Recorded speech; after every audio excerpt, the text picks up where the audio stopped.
और आइए अब आपको सीधा रोहतास लिए चलते हैं। इस वक्त रक्षा मंत्री राजनाथ सिंह क्या कह रहे हैं, सुन लेते हैं। कहें वही सही। बहन भाइयों, अब नहीं चलेगा, अब नहीं चलेगा।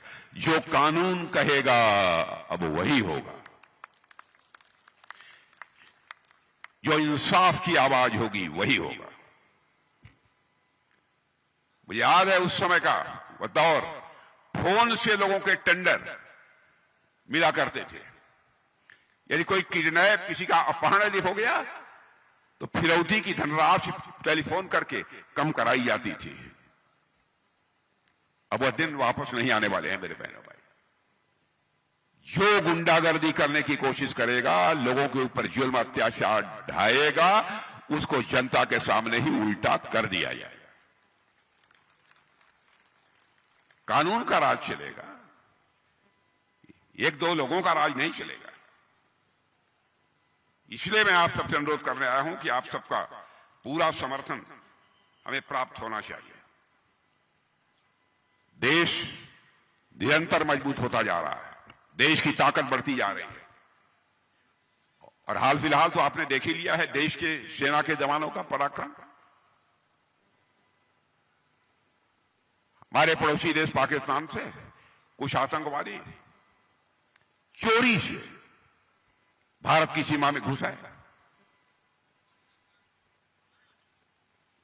और हमारे भारत के कुछ परिवार कश्मीर की वादियों में घूमने टहलने के लिए गए। बहनों भाइयों, उन आतंकवादियों ने धर्म पूछ कर एक एक को मार डाला। उसके बाद तुरंत मैंने सेना के तीनों अध्यक्षों की बैठक बुलाई। मैंने पहला सवाल किया था, हम ऑपरेशन पाकिस्तान के खिलाफ करना चाहेंगे, आपकी तैयारी है? बहनों भाइयों, आपको जानकर खुशी होगी, हमारे तीनों सेनाध्यक्षों ने कहा पाकिस्तान के खिलाफ जो भी ऑपरेशन करने की तैयारी करनी होगी वो हमें करने को तैयार है। तो ठोक शब्दों में कहा हमारे सेना के जवान। उसके बाद हम लोग प्रधानमंत्री जी के साथ बैठे। प्रधानमंत्री जी ने कहा सारी बातों को सुनने के बाद, जाओ हम तुमको खुली आजादी देते हैं, जिस हद तक ऑपरेशन करना चाहते हो वो ऑपरेशन करो।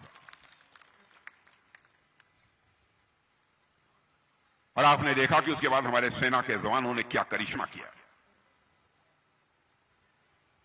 बहनों भाइयों, हम लोगों ने केवल आतंकवादी ठिकानों पर ही हमला किया। ये लोग हम लोगों को सांप्रदायिक कहते हैं। हमने किसी मुस्लिम बस्ती पर हमला नहीं किया।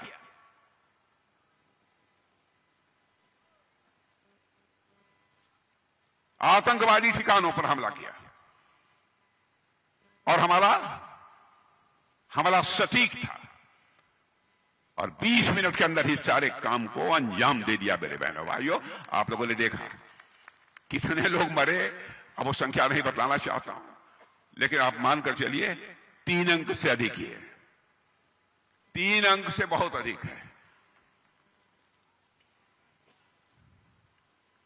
भारत अब कमजोर भारत नहीं रहा है, भारत अब ताकतवर भारत बन गया है।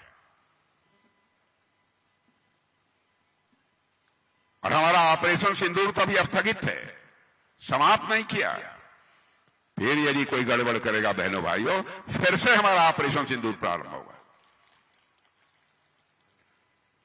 हम किसी को छेड़ते नहीं हैं, हमको कोई छेड़ता है तो फिर हम उसको छोड़ते नहीं। इसलिए बहनों भाइयों, मैं आपसे यही कहने आया हूं कि आपका आशीर्वाद, आपका समर्थन हमारे प्रत्याशी को, महाबली सिंह जी को मिलना चाहिए। इसके पहले भी तो विधायक बहुत रहे हैं। कितने बार मंत्री भी रहे।